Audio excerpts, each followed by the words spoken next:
The final thing that we're going to talk about for monosaccharides is their reactions. And we've got two reactions listed over here for you, oxidation and reduction.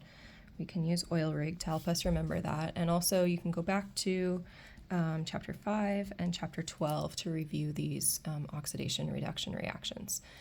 So as we approach these reactions, we've got a task or some steps for us here. First step is going to be find unusual or changing functional groups.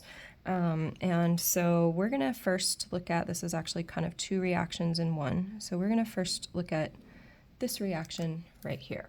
Okay, so ignoring this part of it.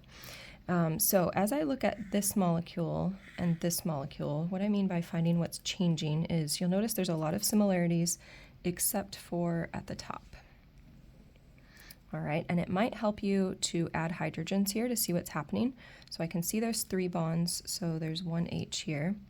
In this molecule, this carbon here has 1 bond to O, 1 to this carbon, and then it would have 2 H's. I always want to count to 4, right? 1, 2, 3, 4. 1, 2, 3, 4.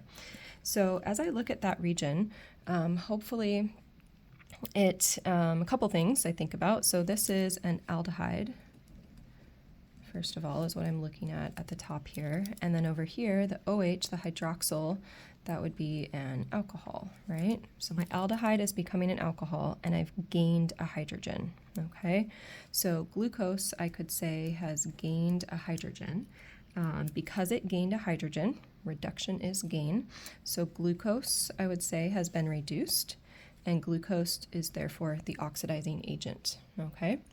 Now, that actually shows up in the name of the enzyme that catalyzes this. That can be a hint sometimes.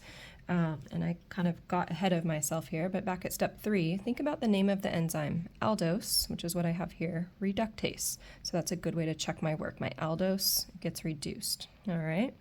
I can also look at the curved arrow to figure out what's happening. So this is my reactant, this is my product, NADPH, very similar to NADH that we saw before, loses a hydrogen. So if it loses a hydrogen, then we would say that it is oxidized. And if it's oxidized, it is the reducing agent. Remember, our labels never go on our products, okay? So that is a reduction reaction, okay? If you can remember over here, this H here is my reducing agent, and reducing agents always show up when we have reduction reactions, okay? So you're going to be working this one on your own for practice, but this would be a half reaction version of kind of what we saw up here, all right? Let's take a look at a second type of reaction, and again, kind of follow through our task. I'm going to change colors just to make things clearer. So first, find changing functional groups. So now we're going to look at this molecule compared to this molecule. OH stays the same on top, but now I see in the middle, or not middle really, second carbon, I have an OH that becomes a double bond O, okay? Don't mind my hand here. So ignoring this over here. And so that has changed.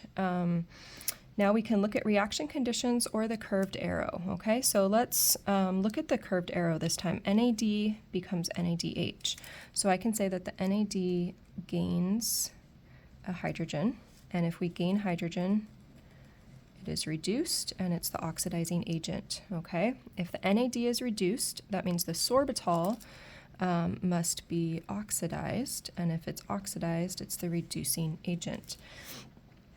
And that makes sense because it ends up losing hydrogens, okay? So we can confirm that.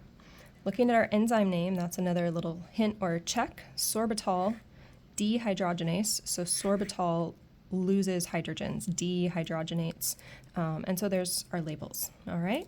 Again, you can see an example of using an oxidizing agent here. That was what my O stands for. And so this would be D-glucose going through an oxidation reaction. So for practice, you want to find the changing functional group, think about what's happening given the conditions, maybe look at the name of the enzyme, and then figure out what type of reaction it is. So here in this chapter, you're not having to predict the products, but you are needing to identify and label what those reactants are.